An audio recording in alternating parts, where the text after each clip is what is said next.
byose turimo umutekano kwirinda covid turamutse tugize inzara ngira ngo ntago byatworohera rero tugomba kujya ku murimo abenshi n'abahinga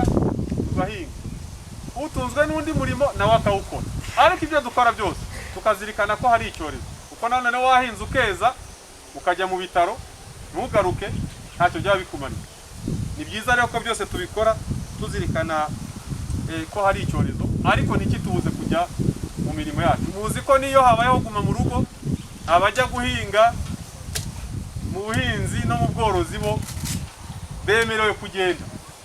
kubera ko ni imirimo yibanze tugomba gukora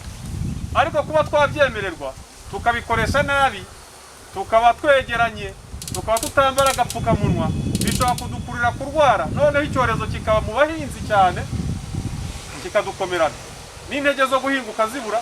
noneho twazajya no ku isoko tukabura icyo duhaha byaba ari ikibazo gikomeye tugomba rero gukora umurimo tuzirikana ko n'indwara ihari